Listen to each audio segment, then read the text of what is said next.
Ndugu waandishi wa habari, kulikuwa pia kuna malalamiko makubwa sana katika sekta ya umeme. Mtakumbuka kwamba mahitaji yetu katika mkoa wa Dar es Salaam ni si chini ya megawati 650. Na mtakumbuka kwamba Dar es Salaam ni mkoa potential ambao una gas plants ambazo zinafanya uzalishaji wa umeme wa gas si chini ya plant 6.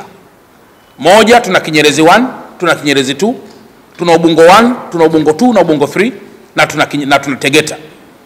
Hizi zote ndugu waandishi wa habari zinazalisha megawati 952. Na megawati hizi 952 sisi tunatumia karibu si chini ya megawati 650 kwa wananchi ambao wameingizwa umeme milioni 1.3. Lakini pamoja na huduma zingine za viwanda. Sambamba na hilo tunapeleka pia umeme Zanzibar na sehemu nyinginezo. Miradi inayoendelea katika mkoa wetu wa Dar es Salaam kwa sasa ina thamani ya trilioni 1.3. Ina thamani ya trilioni 1.3. Thamani hizo zinafanya kazi gani? Moja, kubadilisha nguzo za miti kuweka concrete poles. Mtaona kwenye baadhi ya maeneo tunaweka nguzo za zege. Lakini mbili, kuimarisha vituo vidogo vya uzalishaji wa umeme, tunaita substations, ambazo zipo Mabibo, zipo kule Mbagala, zipo na sehemu zinginezo. Lakini jambo la tatu, kubadilisha nyaya, ambazo tunatoa nyaya ambazo zina uhimili mkubwa kutokana na umeme unaozalishwa au unaoingia, ili kuweka nyaya ambazo zitakuwa na uwezo mkubwa. Lakini jambo la tatu, kubadilisha nyaya ambazo ni bare conductors na kuweka nyaya ambazo ni insulated conductors. Lakini jambo la jingine, kununua mitambo mingine ikiwepo transformer kubwa kwa ajili ya kufunga na kuongeza kasi ya uzalishaji wa umeme hapa kwetu Dar es Salaam.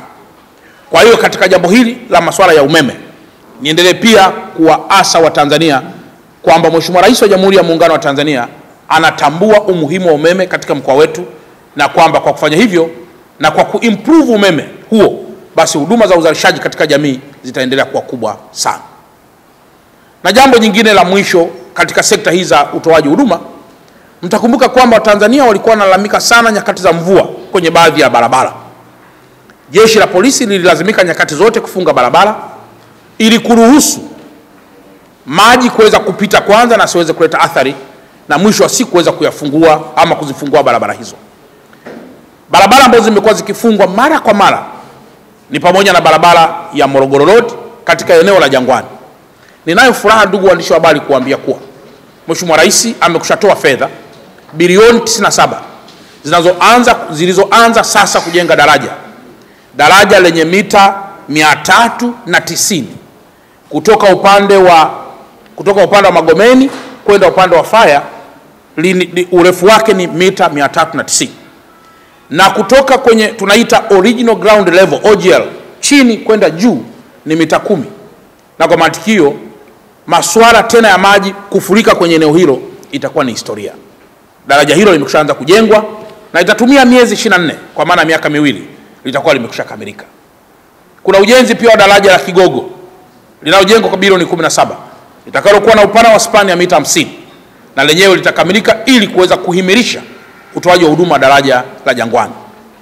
Lakini pia kuna daraja la Mkwajuni linajengwa likiwa na spani ya mita 20 kwa bilioni 11.6. Kuna daraja la Mtoni Mtongani ambalo linajengwa na barabara yake, bajeti yake mpaka sasa ni bilioni 24.6. Na kama mnakumbuka, kuna mwananchi mwaka juzi alisema ameokota magari upande wa baharini yaliyosomba kwenye daraja hilo. Daraja hilo sasa limekwishaanza kutengenezwa na Watanzania, naamini sasa malalamiko yatakuwa ni machache. Wananchi wa kwenda Kigamboni kule upande wa Nguva, daraja la Nguva, walikuwa maji yanapita juu na walikuwa wanashindwa kabisa kuvuka. Mpaka muda huu ninayo habari kwamba daraja hilo linatengenezwa kwa bilioni 92, ili angalau Watanzania wanaoelekea upande huo waweze kupata raha ya maendeleo ndani ya taifa letu. Hiyo ni pamoja na package ya huduma zingine zote za madaraja. Ndugu waandishi wa habari, mtakumbuka kwamba upande wa Mbagala katika mto Mzinga, ule mteremko mkali umekwisha ua watu wengi wamekuwa walemavu, watu wengi wamekuwa mayatima kwa sababu ya barabara kuwa mbovu katika eneo lile. Kilio cha wale wa Tanzania, kama mnakumbuka, tulienda tukawasikiliza, na tulipotoka pale tukamwomba tena Mheshimiwa Rais kwamba tunafahamu Tanzania ina mahitaji mengi, lakini tunaomba tu daraja lile, tunaiomba tu barabara ile iweze kutengenezwa. Ninayo furaha kuwaambia kuwa daraja lile sasa mkandarasi yuko site, anaanza kujenga daraja lile na kutengeneza barabara ya chini ya kilomita 3 kwa bilioni 54, na pale Kongowe mwisho pale itapigwa flyover inayoelekea upande wa Kigamboni. Kwa hiyo nimeona niwaeleze haya mambo machache ili kuthibitisha usikivu wa serikali, lakini nimeona niwaeleze haya mambo machache nikiwa sijataja upanuzi wa barabara za mwendo kasi. Wananchi kwa sasa walikuwa wanalalamikia habari ya foleni ambazo zinasababishwa na ujenzi wa barabara. Naomba tuendelee kuwa na imani kuwa Tanzania chini ya Mheshimiwa Rais Dr. Samia Suluhu Hassan itaendelea na kuboresha miundombinu yote ili Watanzania sisi tuweze kupata huduma zilizo bora, na mkizingatia kwamba Dar es Salaam ni jiji la kibiashara, lakini ni alama ya kidiplomasia, ni jiji ambalo ni kitovu cha amani katika taifa letu, na kwamba tunaamini tukifanya kila kitu kikawa constant, basi kila jambo litakwenda vizuri.